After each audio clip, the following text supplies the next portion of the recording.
नमस्कार विद्यार्थी मित्रांनो, सर्व विद्यार्थी ज्या जाहिरातीची वाट पाहत होते ती जाहिरात आलेली आहे. तर बघा मित्रांनो, महाराष्ट्र लोकसेवा आयोगाने आजच जाहिरात प्रसिद्ध केलेली आहे. तर राज्यसेवेची जाहिरात आलेली आहे मित्रांनो. तर आपण बघू तर जाहिरातीमध्ये काय म्हटलं आहे. तर बघा मित्रांनो, महाराष्ट्र राजपत्रित नागरी सेवा संयुक्त पूर्व परीक्षा 2024ची जाहिरात आलेली आहे.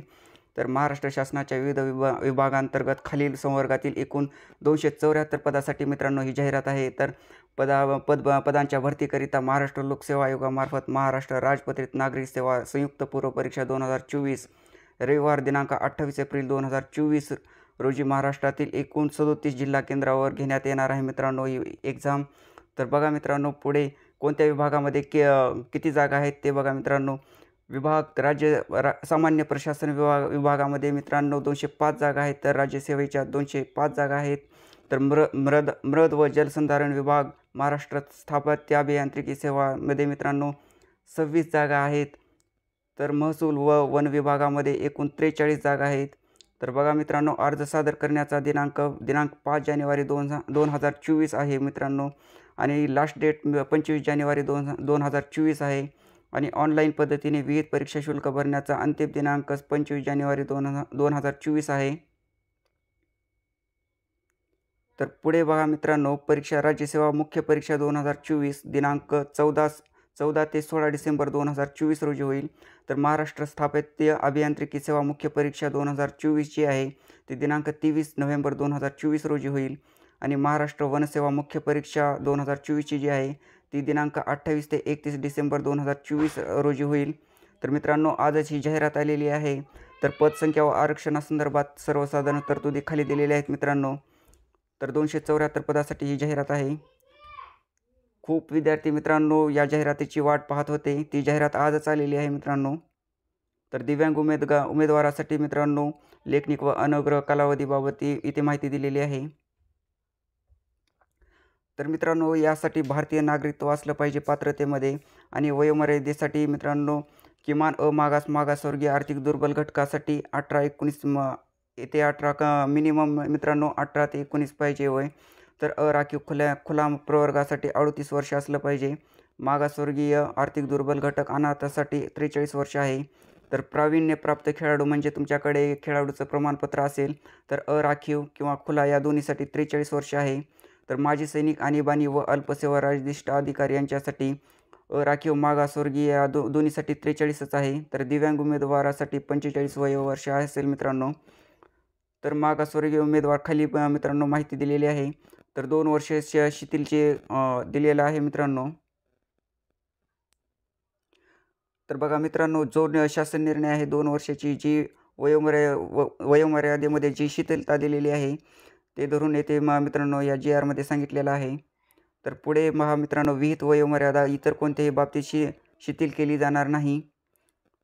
तर शैक्षणिक अर्हता मित्रांनो राज्यसेवा परीक्षा खालील नमूद. तर मित्रांनो, शैक्षणिक अर्हता सहाय्यक संचालक महाराष्ट्र वित्त व लेखा सेवा गट अ साठी येथे शैक्षणिक अर्हता दिलेली आहे. तर संवैधानिक विद्यापीठाची किमान 55% वाणिज्य शाखेची स्नातक पदवी किंवा institute of chartered accounts of India यांनी घेतलेली सनदी लेखापालाची अंतिम परीक्षा उत्तीर्ण यासाठी मित्रांनो क्रायटेरिया दिलेला आहे, शैक्षणिक अर्हता दिलेली आहे.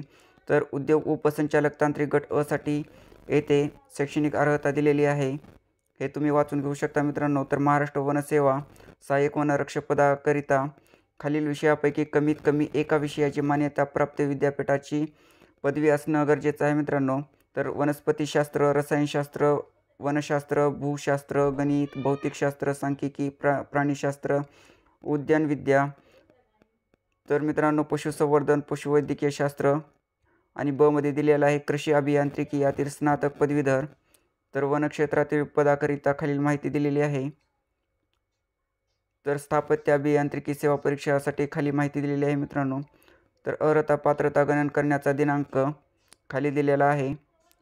मुख्य परीक्षाकरिता अर्ज स्वीकारण्यासाठी विहित अंतिम दिनांकापर्यंत किंवा त्यापूर्वी विहित शैक्षणिक अर्हता धारण केलेली असणे अनिवार्य आहे.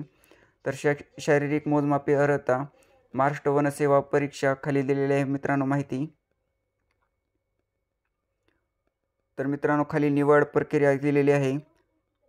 तर परीक्षेचे टप्पे जे दिलेले आहे ते येथे पहा मित्रांनो. संवर्ग राज्यसेवा परीक्षा तर मुख्य परीक्षेचे गुण एकूण 800 असतील, मुलाखतीचे गुण 100 असतील.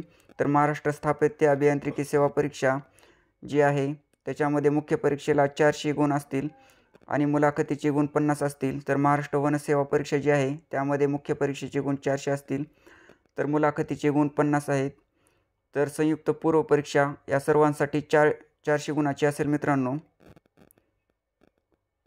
तर पूर्व परीक्षेकरिता अर्ज करण्याची पद्धत खाली दिलेली आहे. अर्ज सादर करण्याचे टप्पे खाली दिलेले आहेत, ते तुम्ही वाचून घ्या. तर विविध कागदपत्रे प्रमाणपत्रे अपलोड करणे त्याबद्दल माहिती दिलेली आहे. त्याबद्दल तुमची फोटो साईज, खेळाडूसाठी आरक्षणाकरिता पात्र असल्याचा पुरावा लागू असलेली येथे साईज दिलेली आहे मित्रांनो प्रोफाईल तयार करण्यासाठी. तर जिल्हा केंद्र निवडसाठी खाली माहिती दिलेली आहे. आणि मित्रांनो परीक्षा शुल्क जे आहे या परीक्षेचं ते मागास म्हणजे खुल्या प्रवर्गासाठी 544 आहे. तर मागासवर्गीय, आर्थिक दुर्बल घटक, अनाथ, दिव्यांग यांच्यासाठी 344 आहे. तर उपरोक्त परीक्षा शुल्काव्यतिरिक्त बँक चार्जेस तसेच त्यावरील देयकर अतिरिक्त असतील मित्रांनो. तर परीक्षा शुल्क ना परतावा आहे. पुढे पहा मित्रांनो, मुख्य परीक्षेस प्रवेश याबद्दल माहिती दिलेली आहे. दिव्यांग उमेदवार, लेखनिक व अनुग्रह याबद्दल माहिती दिलेली आहे. सेवा शर्ती, तर शर्ती याबद्दल ही माहिती दिलेली आहे. तर मित्रांनो येथे पाहू शकता तुम्ही महाराष्ट्र राजपत्रित जे संवर्ग आहेत प्रवर्गानुसार आरक्षण जे आहेत ते कोणत्या जागेसाठी किती जागा आहेत प्रवर्गानुसार तिथे इथे माहिती दिलेली आहे. ते तुम्ही व्हिडिओ पॉज करून बघू शकता मित्रांनो.